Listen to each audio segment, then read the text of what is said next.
really is a time when all of us have got to start talking louder than ever.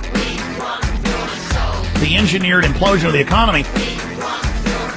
The rapid speed of, if you like, globalization. And now they're going to leave us holding the entire bag, not to bail them out, but to get us into greater debt. This manipulation now, quite blatant, of the financial markets is taking us in that direction of a world government, world army, world central bank, world currency, world microchip population. Take credit, take insurance, take a loan, get a job, get a pension, get a haircut, get a suit. The important thing is to know where they want to take us. They have to destroy the dollar, destroy the pound, destroy the old order, while they've been building the new world order, this technological enslavement system. The FBI is taking on $1 billion project to gather fingerprints, palm patterns, even digital pictures of faces. Eventually, it could expand to include iris patterns, face shape patterns, scars, even information about how you walk and talk. It's called biometrics. Hi, this is Joe Biden. Can a microscopic tag be implanted in a person's body to track his every movement? There's actual discussion about that. You will rule on that. Mark my words. The New World Order. This is the agenda I have set before my fellow prisoners. Even the Albuquerque Examiner has the headline, Rahm Emanuel wants compulsory service for your kids. Our first speaker is Congressman Rahm Emanuel. Compulsory then? Well, you have to, in a sense, it's required of everybody, 18 to 25, 3 months, and at some point at that point you do it. That's on the Obama website now. We cannot continue to rely only on our military in order to achieve the national security objectives that we've set. We've got to have a civilian national security force that's just as powerful, just as strong, just as well funded. It says your kids are going to have to go serve the government. Youth brigades, tattletale squads. I mean, you can't make this stuff up. You will always have a special place in my heart and in the New World Order. I'm getting presents in the New World Order! Yes, we can, yes, we can, yes, we can, yes, we can, with each other, yes, we can, with each other, yes, we can, with each other, yes, we can, with each other, yes, we can, with each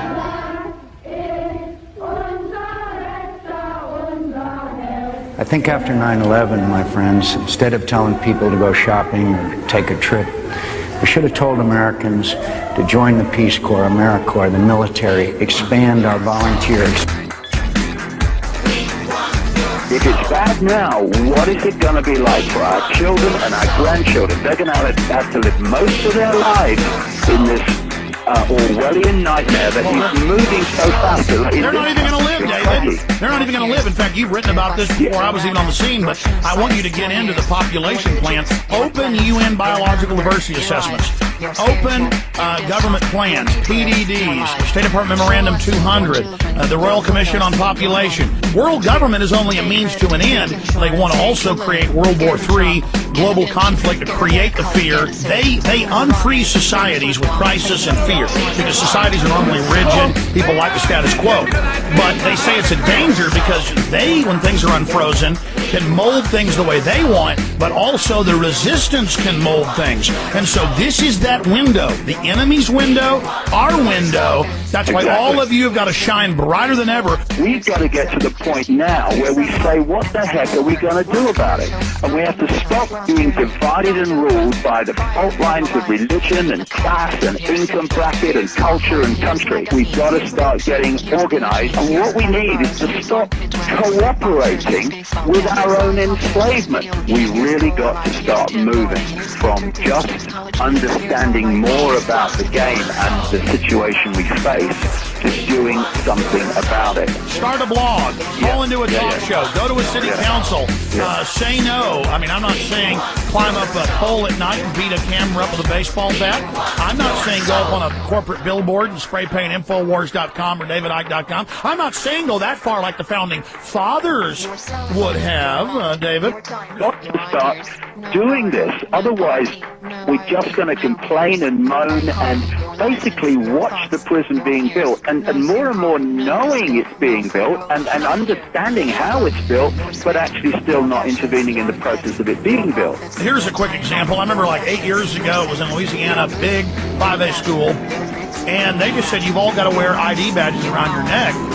And one girl said no, they expelled her, and then about 20 said no, they expelled them, and then like half the school said no, and they expelled all of them, and then they had to back off and remove it. And that's an example right there of saying no, no, no. But we have to unite, and we have to take a deep breath, and we have to stop being frightened of authority and realize that in the end, it's frightened of us. You let one ant stand up to us, then they all might stand up. Those puny little ants outnumber us 100 to 1. And if they ever figure that out, there goes our way of life. It's not about food. It's about keeping those ants in line. Well, they're scared to death of us. I mean, look at how the system is trying to chill demonstrations, protests, trying to intimidate.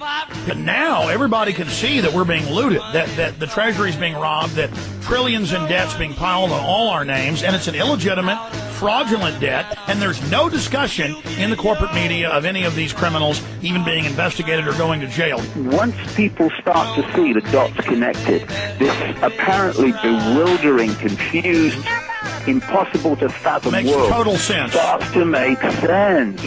No more excuses. There's no more excuses. Look in the eyes of your children and grandchildren and tell them your excuses. We now have to get seriously active and organize this non-cooperation with this system. Because if we don't cooperate, it can't function. Gonna win, yeah, we're taking over. Come on! What have we contributed today to bringing an end to this enormously quickening move now to this Orwellian state, and what have we done to inform more people of what's going on? This is the time, folks. This is the window for the enemy and for humanity. This is it, and it's only going to intensify for the next decade, and then that's going to decide the future destiny of humanity. We are at the crossroads. The time when the operation of the machine becomes so odious, makes you so sick at heart that you can't take part. You can't even passively take part. And you've got to put your bodies upon the gears and upon the wheels, upon the levers, by all the apparatus, and you've got to make it stop. And you've got to indicate to the people who run it, to the people who own it, that unless you're free, the machine will be prevented from working.